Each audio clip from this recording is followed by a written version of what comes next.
Good afternoon and welcome to everyone on this cold but sunny January day. This is the Key Issues Impacting High Net Worth Divorce webinar that we have run at Quantuma. If anyone thinks they've joined anything else, this is the time to leave the call. I'm very pleased that we're covering quite a wide range of areas today. You should be able to see who our panelists are. So first of all, we are going to have Chris speak about investigations techniques. Chris is joined by my colleague Gina, as Chris is actually losing his voice today. We're then going to hear from Rob Moore, who's a consultant with us specifically about crypto and techniques for investigating crypto assets. Then a slight change in topic, and Daniel Sladen from our sister tax firm is going to be speaking to us about changes to capital gains tax. And then finally, my colleague Kate Hart is going to be joining us, and we're going to have a Q&A session, which will deal with not only the earlier topics, but also valuation in matrimonial matters. A couple of housekeeping points at the start. The webinar is being recorded and will be available if anyone wants a copy afterwards. Secondly, as I say, we have got a Q&A session at the end, so do feel to put any questions in the Q&A box, and we'll try and come to those when we get to that part of the session. If we don't manage to answer any of those questions, then we'll send a personal response after. So, without further ado, I shall hand over to Chris and Gina to talk about investigation techniques. Great, thanks, Gavin. And as Gavin said, apologies for everyone. My voice is slightly husky from probably the excesses of the new year, so a nasty January bug. But I'll do my best, and hopefully you can hear me fairly well. As Gavin said, looking forward to a fairly rapid session on investigations. It's an immense topic, as I'm sure many of you are aware. I've been involved in sort of investigating corporate matters over the last 30 years in a number of locations.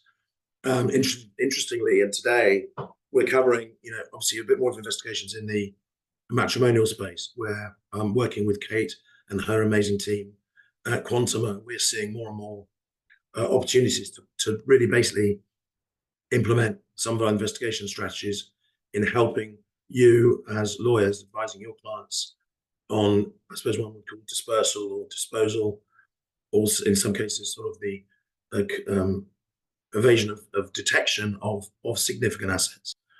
And those assets can be spread all around the world. They can be in various forms. Rob is going to touch on crypto, which is obviously a massively hot topic, and we're working very closely together. Gina will help me towards the end of my session take you through and show you a tool which we're using called Videris, which is an open source intelligence investigation tool. Before that, I'll just make a few comments. So next slide, thanks. A typical investigation scene. I'll say this primarily just to get I suppose, one's mind into the thick of things. On the basis you've all been busy doing other things today, I'm sure. What it means to me when you think of an investigation is, I've written down a few things in my mind. There's always a degree of chaos in my experience. Something's happened which requires attention. There are always a significant number of parties involved. In your cases, maybe less than some of the other cases I've been involved with. Those parties will have agendas. And of course, in a matrimonial case, you've got a variety of agendas that need to be dealt with. Timelines can be challenging. You get the hobbyist investigators who like getting involved and applying their trade. Decisions need to be made, but can sometimes be very difficult to make and to keep everyone happy. And lastly, and probably the most relevant for my this talk is the concept of sort of information deluge on every investigation that I've been involved with, both relatively small and very large.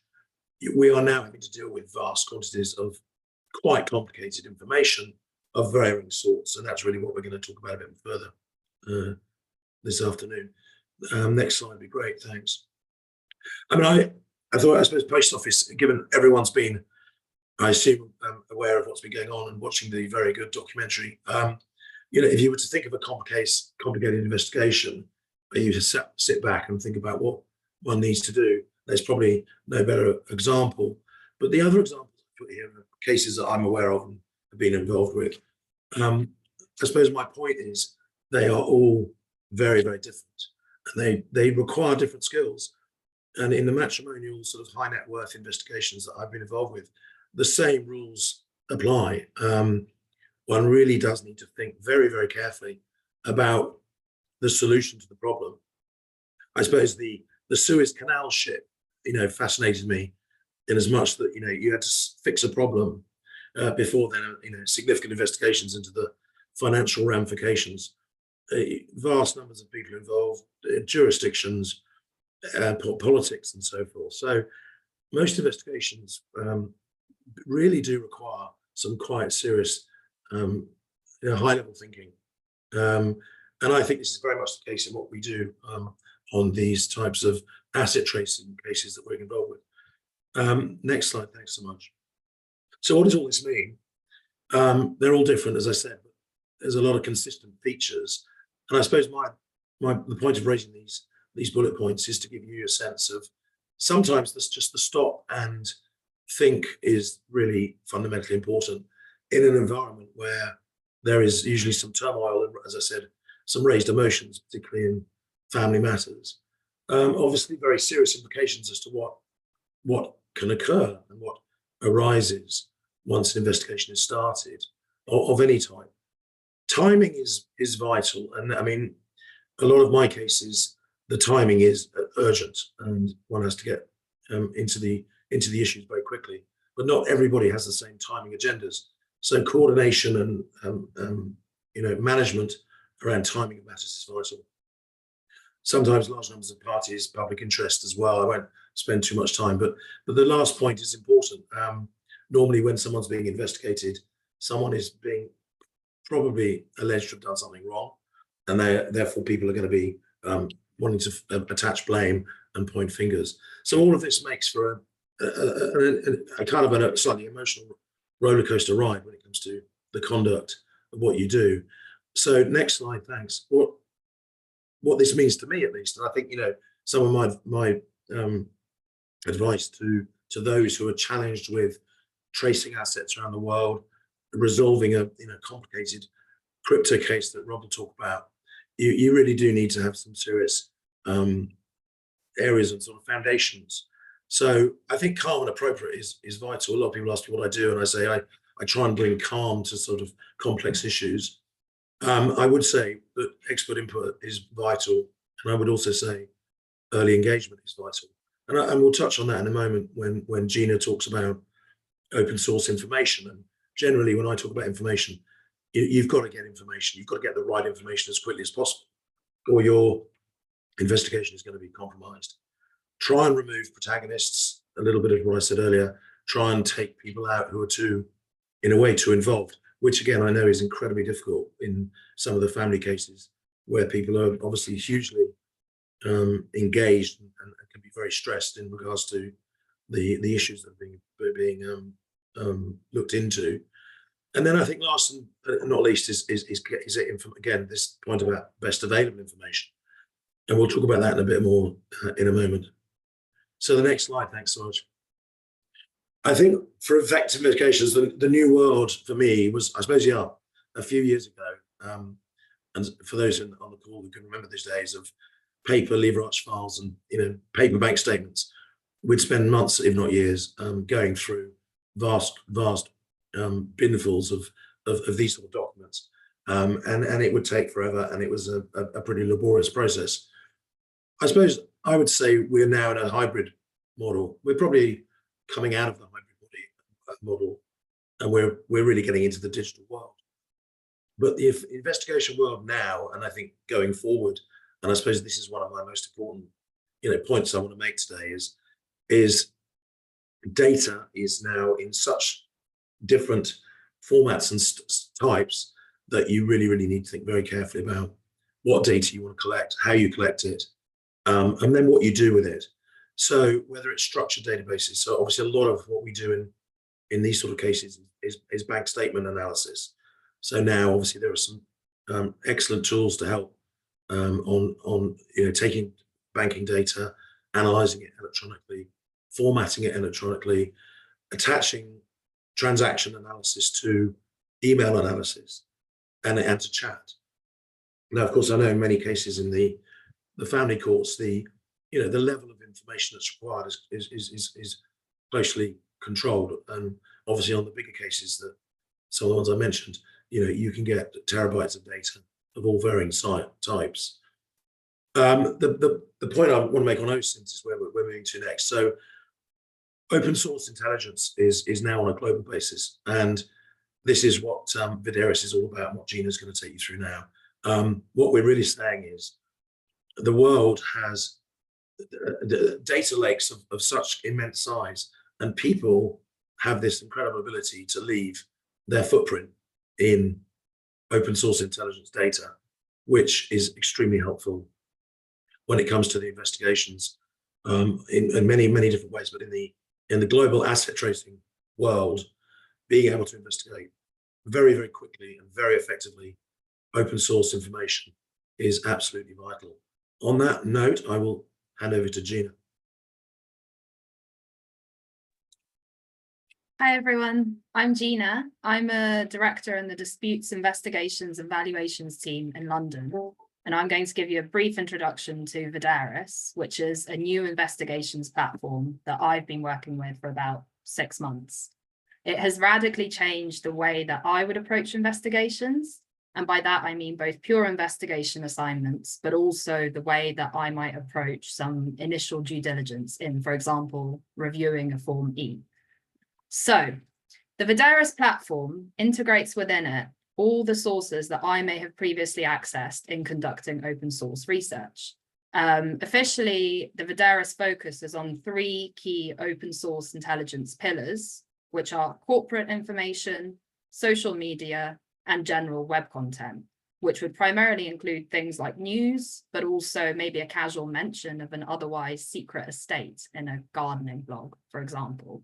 And using those 3 key pillars, we can then build up a fairly good picture, hopefully, depending on what's available out there, on an individual and potentially on their assets as well. So if we move on to the next slide, what makes Videris unique? As I have previously mentioned, any and all of the sources that I will ultimately use in reporting back my findings can be accessed and summarized through the platform.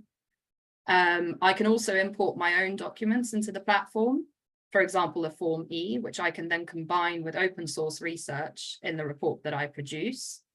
And most importantly, and I will give you some examples of this later on, using this tool significantly speeds up the investigation process. If we move on to the next slide, this is a sort of typical Videris investigation lifecycle. So I'll show you some more images from the platform itself later on. But you can see here that I would start off by importing information that I already know, such as an individual's name, maybe an email address, maybe a country or a town that I know that individual might have interests in. And then using the inbuilt functionalities of the platform, I can then expand that to find their corporate interests, both in the UK and abroad. Social media posts, such as tweets, maybe even LinkedIn contacts or people that have endorsed them on LinkedIn, which can sometimes be incredibly helpful. And I can also use the web search function to identify potential risks associated with the individual, or to find connections that I hadn't previously known about. I can also finally export a report from the system, or I can incorporate my findings into my own report. If we move on to the next slide, this is a summary of the tools and the sources which are currently integrated with the platform. So you can see on the left there, we have the search engines. Now, when I'm searching in Videris, I can simultaneously search across all of these key search engines which include the largest search engines in Russia and China, being Yandex and Baidu. Vidaris covers 99% of the surface web and also the dark web, as you can see there. The results that the searchers produce are automatically deduplicated and then organized by category, which means that I can filter and refine to find the information that's most important and relevant to me. We also have key social media news websites, which are also incorporated into the platform, and corporate data, which I will address on the next slide. And if we could please have the next slide. So integrated into the Vidaris platform, we have the most comprehensive corporate database currently available on the market. That's Moody's Orbis, and as you can see there, they have a coverage of over 435 million global companies across all of those continents. Obviously, that coverage is not complete because there are jurisdictions for which it's incredibly difficult and costly to find corporate information.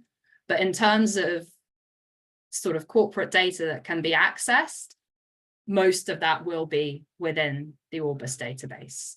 If we move on to the next slide, you can see what Moody's Orbis specializes in, and that's corporate structure details, beneficial ownership and control, and various metrics regarding the financials of the companies, which is obviously incredibly useful if we want to find out what an individual's assets may be like abroad, but also within the UK. So I'd like to give you all an example of something that I find Vidaris to be incredibly helpful for. So say that I have been instructed to find the current corporate interests of an individual. And I'm going to use Richard Branson as an example here, because usually if we had such an instruction, it would come in the context of a potentially quite complicated structure. So how would I have previously done that? Obviously, I would start by reviewing all the information that's disclosed. But for example, say we don't have any disclosure and I'm starting from the beginning. Well, I would start with Companies House in the UK, and I can very easily pull out all the companies in which Mr. Branson has a directorship. But as you know, shareholder information is a bit more onerous to find. So then I have to start clicking into each company that he is associated with, ensure that it's not dissolved, find its latest confirmation statement with updates, and even sometimes have to add up all the shares manually to establish what percentage shareholding he actually has. Now, if the shares are held by another company, I then have to repeat the process with that company and any other companies that pop up until I've exhausted all the leads that that process brings up. I would also potentially go through accounts and search online to try and find maybe some overseas subsidiaries or interests. And then I would have to deal with the specific challenges of obtaining ownership and directorship information for those entities separately. Now, I think we can all agree that that would all be extremely time consuming. So if we just go over to the next slide, I'd like to show you what I can do with Vidaris. Apologies, actually, could have next slide after that. Here we go. Right. So as you can see, I can input his name into Vidaris, and then with a few clicks, I have a structure right here. What we have here is a very beautiful graphic. I've actually zoomed it out. So you can't actually see what the information that has come up is showing. So if we go to the next slide, here we have a slightly zoomed in view. Much as it's quite overwhelming to look at, you can see that the lines are showing previous directorships, minority shareholdings, previous shareholdings, and beneficial ownership. Now I can take all of that information and import it into Vidaris's grid view. And if we go to the next slide, you can see that that information has been summarized very neatly and quickly into something that I can then further export into Excel and share with the people instructing me. That whole process can take 20 minutes versus the process I described previously, which might have taken me several hours or even days. And actually, if we just go 2 slides back, I apologize, I skipped out on, and again, there we go. This is another graphic of how the Vidaris interface might look. And you can see here, we've got an individual in the center, and say we've put in their mobile phone number, because that can sometimes be associated with online accounts. And quickly, and on one page, I can pull out all of their corporate information, so shareholdings that they might have, tweets, and also I can import their crypto holdings into the graphic and also demonstrate them alongside the other information. So if we now go 3 slides forward, and one more, perfect. So just to summarize, the benefits of automated open source investigation are, firstly, that hopefully, as I've shown you, it can really speed up an investigation in a really significant way. Accuracy, obviously, because we're not manually importing this information, and there is much less likelihood of some sort of transposition error. Security is something we actually don't have time to go into today, but as anyone who is unwittingly featured as a suggested Facebook friend may know, it's very important. And finally, transparency. Any report that we produce will automatically be fully referenced to all sources used and all the times and dates at which we access them, which can be incredibly helpful if our investigations are being used in court proceedings. And if I've got time, I just wanted to quickly bring up an example of how Vidaris helped me to quickly uncover something recently. I was asked to look into a purportedly insolvent company director who had been spotted flashing his cash, despite the fact that he apparently didn't have any. So using Vidaris, I mapped out all of his corporate interests, and all of those companies were dissolved or in the process of dissolution. However, I noticed that his son had been a former director of one of his dissolved companies. So just out of interest, I thought I would have a look at what the son's corporate interests looked like. When I looked into them, I noticed that he had recently incorporated a series of companies which coincidentally mirrored his father's former business empire. And all of this was done in the Vidaris interface just by clicking within the space of 20 minutes. I was then able to establish that the subject may have cut off his creditors and transferred the assets and clients of his business into these new ventures. As I said, overall, that took me under half an hour, and it makes me wonder how long it would have taken me to find that information otherwise. And on that note, I'm going to hand over to Chris to conclude. Thanks, everyone. Gina, thanks. That's great. I suppose we're making one mistake here as much. We're making it sound like investigations now take about half an hour. With Gina, they can. But thanks for that. As I said, just summary. I mean, we're running out of time on this section, but it's very powerful. I think any lawyer managing now, these sorts of matters, you've obviously, I think, got to have every available tool at your fingertips, and it's great for us to be able to have the opportunity to share this with you. It's not the answer. This doesn't solve all investigations overnight, but it really helps in that kind of early case assessment of understanding what is there, what isn't there.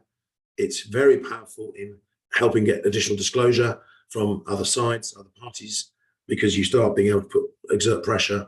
It's highly cost efficient, and it really helps in the strategy of how you want to proceed moving forward. So without further ado, I will wrap up there. I'm now handing over to Rob, who is recently joined working with us at Quantuma to do crypto asset investigations. And again, this, I know, is a hot topic, particularly in large scale matrimonial asset tracing cases. So over to you, Rob. Thanks, Chris. Yeah, sure. To the next slide, please. Thank you very much. So my name's Rob. I've been brought into Quantuma to look at the crypto side of things, which is becoming more and more prevalent.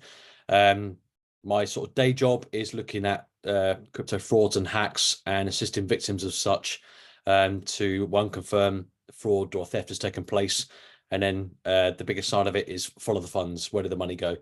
And we're seeing more and more in the sort of matrimonial side of things of assets being displaced and dispersed using cryptocurrency, converted from cash to crypto or vice versa, the other way around.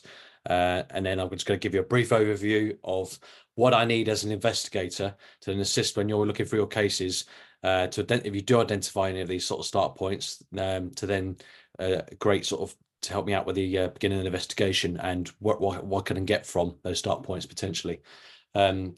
So crypto wallet, in very basic terms, is effectively a private key, your password, and then the public key is what you see on the blockchain. If you lose your key, you've lost your crypto. The saying goes, no, not your keys, not your crypto. There is no way of getting it back. And currently there's over, I think, 20,000 different types of crypto coins out there. A lot of them are just garbage, but a lot of them are increasing in value and their worth. Next slide, please. So the beauty of crypto is the blockchain, which looks very complex there. But what it is an open source ledger. Imagine Ebenezer Scrooge with a big long script where every single transaction that's taking place is being logged down. Now with crypto, the addresses, the public addresses are anonymized, so we don't know as an investigator who is behind that address. What we can see is every single activity, both in the past and then as it happens in the present. Now, what you'll get with the transactions is the who the sent and receive, and also the amounts.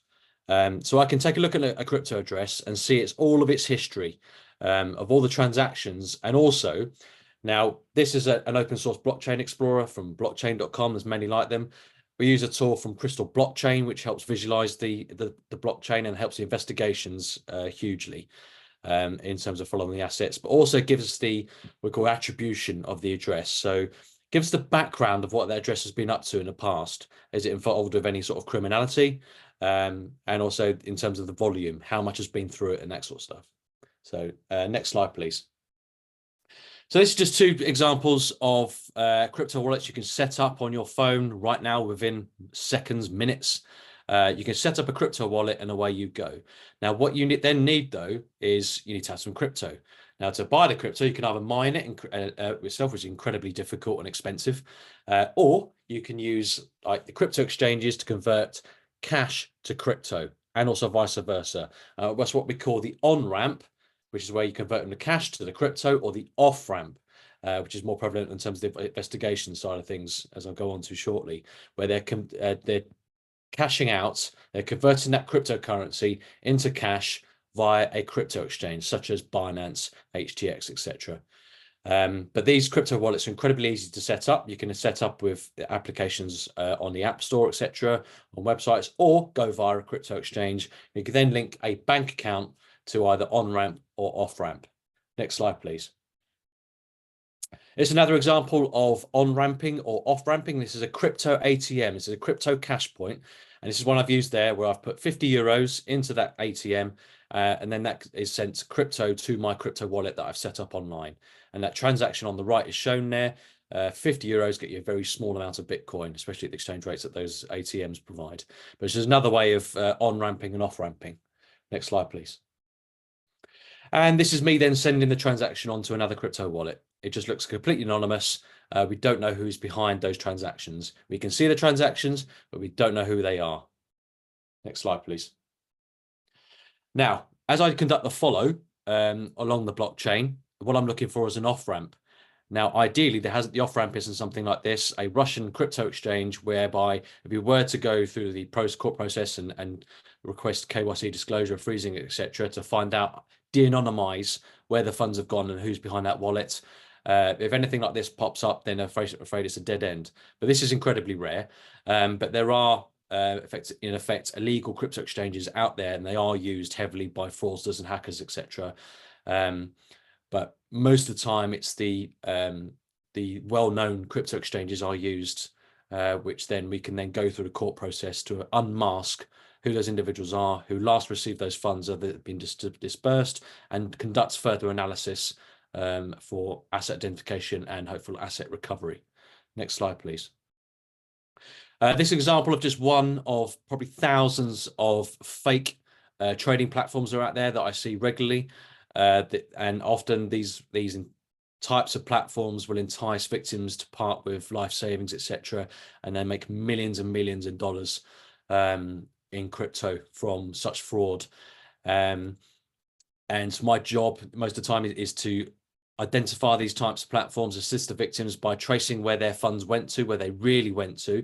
They weren't invested on these type of things, is then follow the funds along the blockchain to then identify the wallets of interest to show the legal team where through best balance of probability where the funds were last seen, and we need to unmask who these people are who've in effect received stolen funds. Next slide, please. Now, the start points that I need in order to start beginning an investigation, these are just two examples. I need the crypto address or the transaction ID. So the crypto wallet address is the first one, the top one there, big long alphanumeric string, and the transaction ID is unique to that individual transaction. So if I sent Chris 1 Bitcoin, that transaction ID would be completely unique, it would never appear again. And it would show my address, Chris's address, and how much crypto I sent him, and the date and time. That then can give me the start point to then stick into the Crystal blockchain software and start analyzing, okay, where did those funds go, but also more background of that wallet address. What has it been up to in the past, etc. Next slide, please. Now, endpoints, the off-ramps, the crypto exchanges I'm looking for, like I say, the Binance, etc., is then I'm steering the legal team to say, okay, this wallet address here, we don't know who it is. We need help, assistance from these crypto exchanges to unmask and give us more detail behind what's going on behind the scenes and where the funds have been dispersed to. Have they then been cashed out, or have they been converted to another crypto coin to be further laundered? One of those two things usually happens. Now, cashed out, there'll be a bank account associated. Again, further, without those disclosure orders, we're not going to know that from the blockchain. So we need the assistance from the crypto exchanges on this side of things. Next slide, please. This is a typical follow from left to right. So left to right, the victim paying into a wallet and then being moved along the blockchain and then off-ramping to the right-hand side. This is a very basic version of how the fraudsters have moved the crypto. That can be a lot more complex and a lot more difficult, and sometimes it can be too heavily mixed in order to then identify where the funds have actually gone. More often, especially in sort of matrimonial cases, it will probably be a lot more simpler than this. It should be a simple transaction across 1 or 2 hops, where they've then moved funds to another wallet address, and maybe with someone else, a friend or something like that, who are then off-ramping or storing for them away from their own wallet, etc. It's a way of them trying to disperse and hide. Next slide, please. This is one example of an open source crypto mixer, which is all out there. This is on the surface web. You don't have to, I would advise and avoid going on that site. It's an illegal site, but simply you put in the address where you want to send your funds to, and it will mix it heavily and make it difficult for someone like maybe not impossible to identify where the funds have gone. Next slide, please. So this is just on the blockchain, just to further clarify, this address is of interest where followed funds to is then, as you can see, sending funds to crypto exchange, and the one in here is Binance, and it's sending $24,941 worth of crypto to the Binance exchange. What happens next is unknown. We need to go to Binance, lucky for a court order, and say, this wallet address has been received, in effect, stolen funds. What happened next? And that will give us a spreadsheet of a very detailed breakdown of what has happened within that life history of that account, and in effect what happened after those funds were received into Binance. Were they cashed out or swapped for another crypto coin to further launder? Next slide, please. Thank you. Now I'll hand over to Daniel. Brilliant. So now Daniel is going to change the topic slightly with a brief update on CGT matters. As I've said before, there's going to be Q&A after this. So if you've got any questions on what Chris, Gina, and Rob have said, then do put that in the Q&A box on your Zoom. Great, thanks, Gavin. Well, yeah, as Gavin said, a bit of a change of direction. Now, it wouldn't be a tax presentation without starting with the caveats. So I'm trying to focus on a couple of core issues that people are interested in at the moment. It's quite simplified examples, and I'm sure that you can spot many simplifications in there. But if people have more detailed questions about these areas I'm discussing, I'll be delighted to answer afterwards. Just in particular, I want to flag this is very much UK tax focused, and most of what I say would not be accurate for parties with non-UK assets or non-UK residents.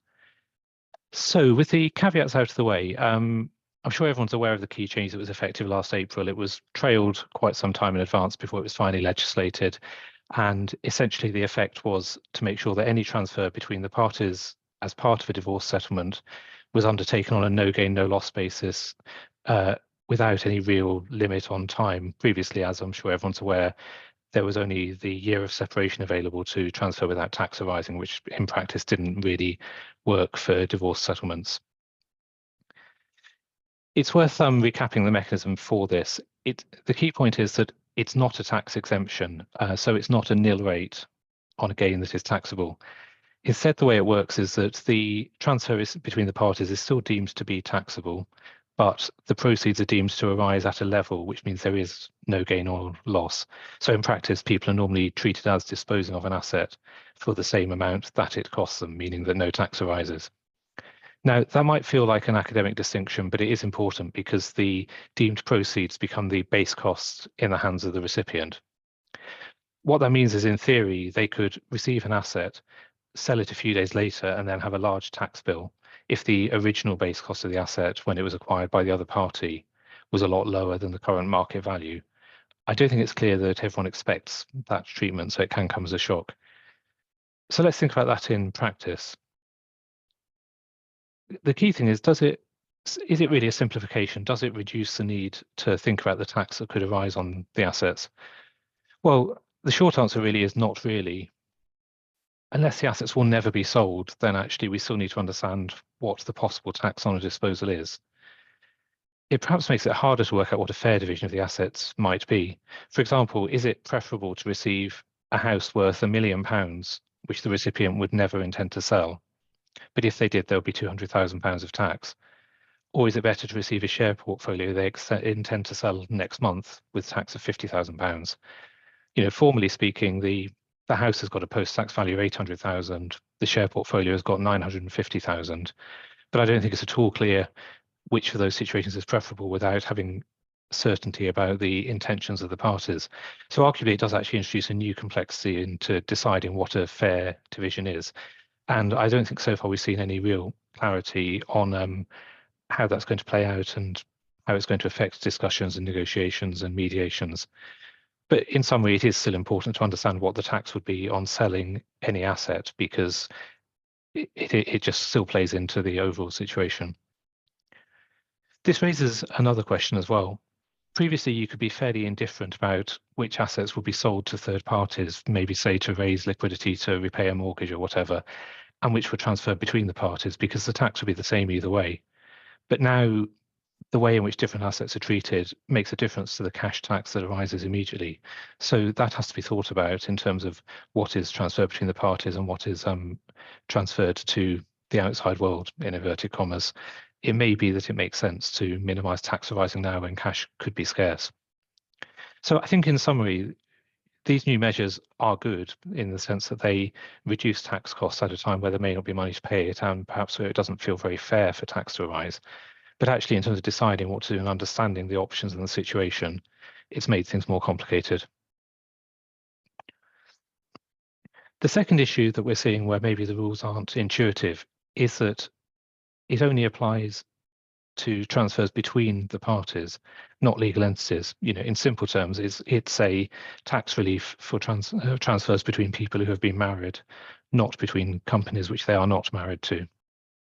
So generally, if there's a family company, that's a typical situation, which owns most of the assets of the marriage, then there's tended to be a bit of an assumption that maybe the new rules will have meant it will be easier to get that cash out of the company without incurring any tax.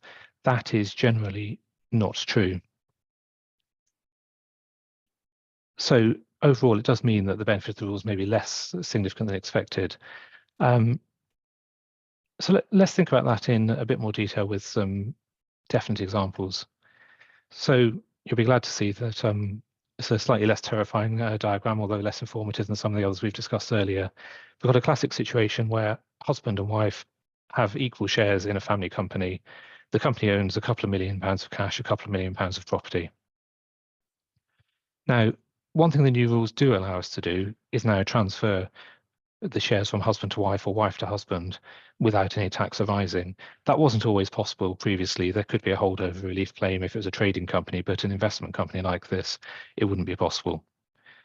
However, the moment we want to get the assets inside the company, we still have tax arising. So there's 5 different ways of dealing with this. I'm going to go through very quickly.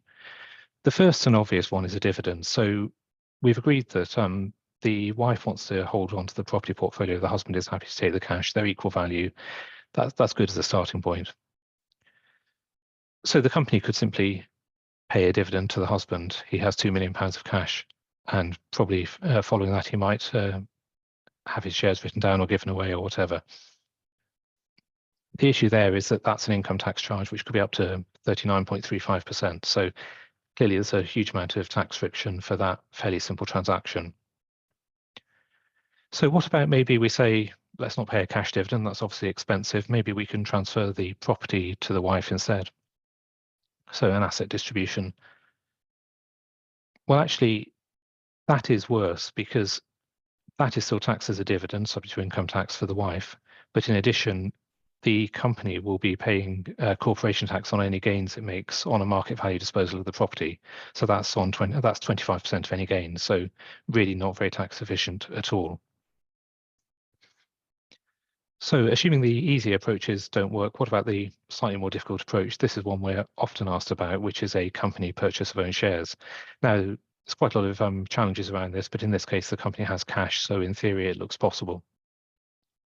So in this case, simply the company buys the husband's shares, husband receives the £2 million, and the wife now has 100% ownership of the company because the husband's shares have been cancelled. Now, this is potentially good. The husband may benefit from CGT treatment, which means he'll be paying as little as 10% being BADR or as much as 20% if there is no BADR available. However, there are some very strict conditions for this, which include being a trading company, having owned the shares for 5 years, having the cash to make the purchase. For example, in this case, probably as a property ownership company, it would not actually benefit from this treatment. If that's the case, the payment would once again be treated as a dividend, and we're back to paying 39% tax, so it's not great. So then we get into a slightly more complicated way of solving it. This one is really worth flagging because in general, there's a good chance a company purchase of own shares will not work. In most cases where that is not possible for tax reasons, this approach does achieve capital treatment. Now, in this one, the wife would put in place a new holding company to own the family company. This would be done by a share-for-share exchange. So we can see the husband still has his shares in Family Co. The wife now has shares at Holding Co. level. The good piece about this is that it's possible for Family Co. to pay dividends to its holding company without any tax arising. There's no corporation tax on payments of dividends up through the structure. So the £2 million of cash can get to buyout company. That enables us to undertake this step where husband sells his Family Co shares to buyout company, and the money which has been paid up to buyout company is used to pay for his shares. So no tax has arisen on the intermediate stages. In general, provided he's being paid market value, then the husband will be subject to CGT only, and there are very few qualifying conditions. So that's often the solution. One final possibility.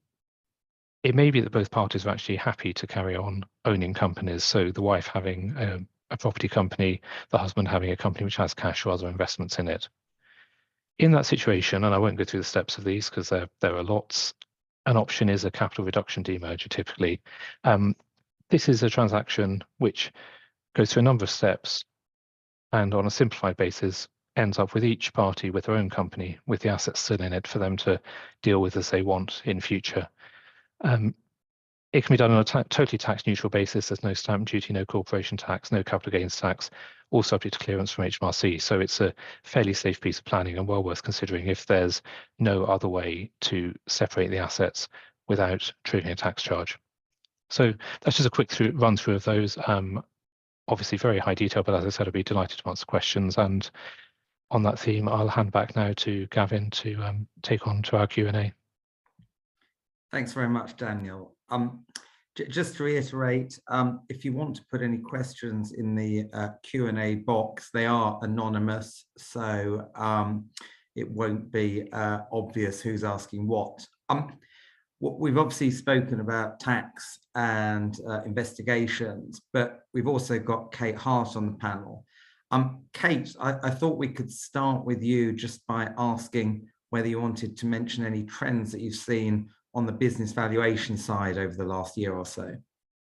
Yeah, thanks, Gavin. I won't talk for too long because I think what's gone before might be more exciting. But just to raise a couple of points, I suppose, we're probably seeing more valuations for larger groups of companies and companies with more complex shareholding structures.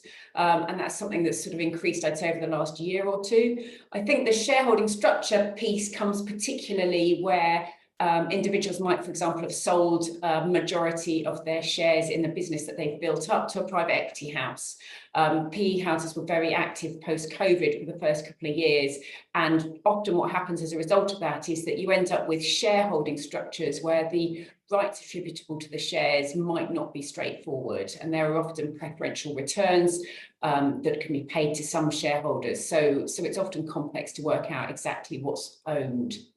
I think the other thing that I would just mention that came up towards the end of last year in particular was a sort of resurgence of interest in looking at retrospective valuations, and we seem to have had a lot of instructions on those.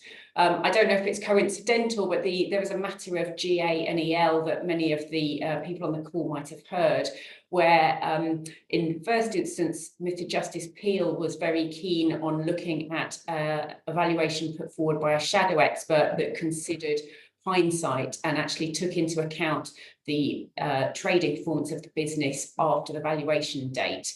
The single joint expert hadn't done that. And that left us as experts in a slightly difficult position trying to work out how we should approach these instructions. At the time, I was asked to value a business back in 2008.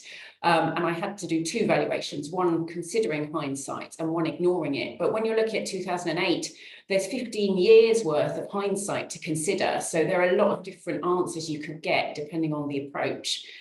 Anyway, the final hearing at that, Stephen Trowell KC sat as the Deputy High Court judge, and he actually concluded that his start point was going to be valuation ignoring hindsight. So I think really the take-home message on that to anyone on the call is it'd be really helpful if you're instructing an SJE to do a retrospective valuation.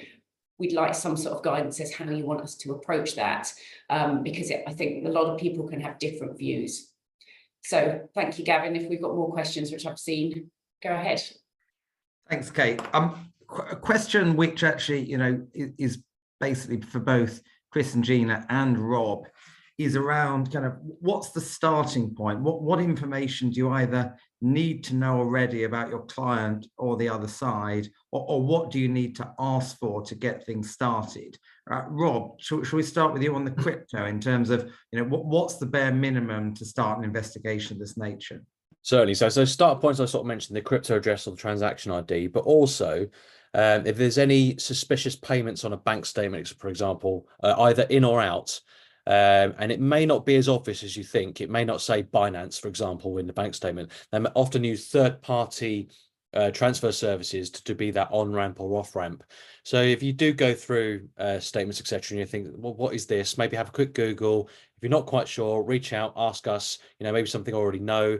But quite often not, it'll be something like Revolut, MoonPay, Transact, or something like that. Is their method how the subject is moving money to crypto and vice versa. Also from any digital forensics, etc., we can take a look at that as well. There'll be laptops, mobile phones. There may be evidence within there that will give us the wallet addresses, etc., that I need. Those essential start points for me to start the investigation. Thank you, Rob. One of Chris or Gina, will you pick that up from an investigations point? I'll have a go. I mean, obviously, depending on the type of investigation, as I said earlier, information is just critical. So, for the purposes of using Vidaris open source, then obviously name, company name, address, really anything, all helps. But obviously, the beauty of using open source is, and a tool like Vidaris, it will connect you to anything in the public domain. I mean, more broadly, I mean, we spend most of the time looking at financial statements, as you do, Gavin, and some of the other members of the team, financial bank statements, portfolio statements, etc. Our big challenge is always offshore. In every case I'm doing at the moment, I'm struggling in the Isle of Man, I'm struggling in Dubai, I'm struggling in Ras Al Khaimah, and at the moment, there's a lot going through sort of Singapore, India, and the Middle East. That's a hot topic. But a slight sale is that we've got a very good team in Dubai and very good teams in the Caribbean, and they're using exactly the same tools we're using, which actually really helps us coordinate on a global basis. Thanks. Thanks, Chris. We've got a question probably for Gina specifically on Vidaris around whether, can you actually set up alerts so that new information's captured and you're told about it like you can with a Google alert, or is it kind of a one point in time get that info? You definitely can do that. I don't quite know how, but I remember being told that that is something you can do, which can obviously be very helpful in a live investigation. Thanks, Gina. One final investigation question that's come through.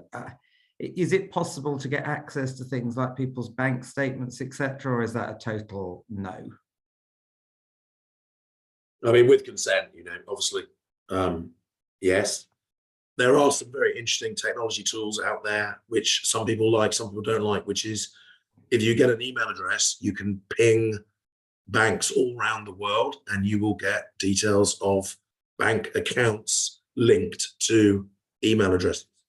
We've used it, I've seen it, it's not cheap, but it is a particular tool that is available on the market. So, you know, again, on we're talking there several £1,000s per search. So it's not, it's something you've got to consider carefully. And actually tying in with that, Chris, we've had a few questions about, you know, what's the kind of minimum cost that we can prepare a report using Vidaris for? You know, is there a minimum cost for clients? I suppose I'll just answer that. I was saying each case on each case merits. We obviously want to work with clients, and we're super keen on providing such an efficient and fast service. We would normally just charge our hours in agreement with the client, and I would think, you know, on what Gina's explained, what I've seen, we can comfortably provide value in a few hours work. So you're looking in the region of, you know, £500 to £1,000 to do an initial assessment of a relatively straightforward individual and associate companies. Obviously, it all then depends on additional time. But we would obviously agree right up front with clients as to what we think is a sensible price point, given we're saving, hopefully, vast numbers of hours of people going through Google, Companies House, and so on. My voice is going. Thanks, Chris. We shall spare your voice. Although I think it's worth saying that, you know, in terms of any of the areas of work that we do, we're always very happy to have a preliminary chat and explain the ways we might be able to help. You know, we certainly don't stop the clock running straight away. Kate, you talked about hindsight in valuations, but a slightly different topic around timing. What's your view on the need to update valuations where there's quite a long time delay between preparing a report and the hearing date? I think whether or not it's worth updating a valuation really does depend a bit on that amount of time, as you say, Gavin, and also on whether anything really has changed. So if you look at, for example, a property investment business, if nothing much has changed in the property marketplace, you know, it's question whether it's really worth it.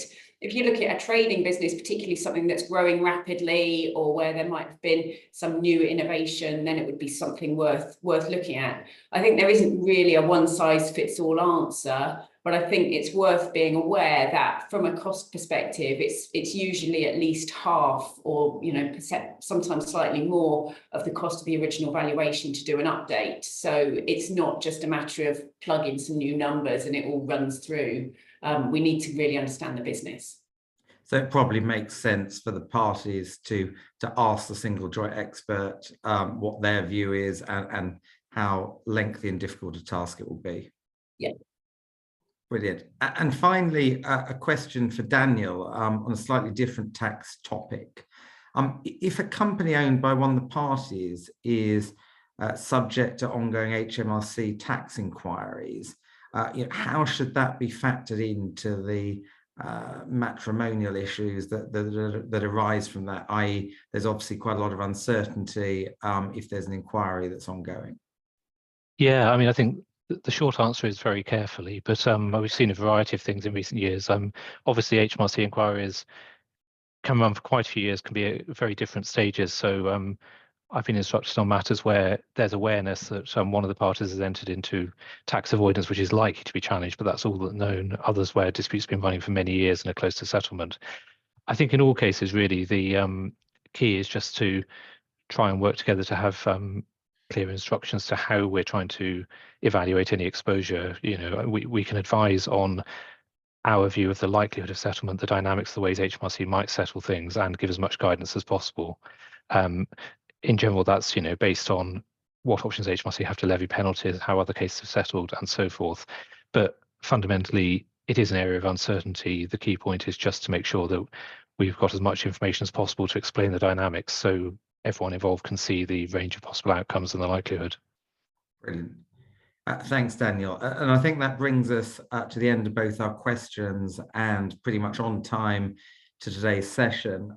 Thank you very much to all our speakers, to Chris, Gina, Rob, Daniel, and Kate. Thank you to everyone who has joined us.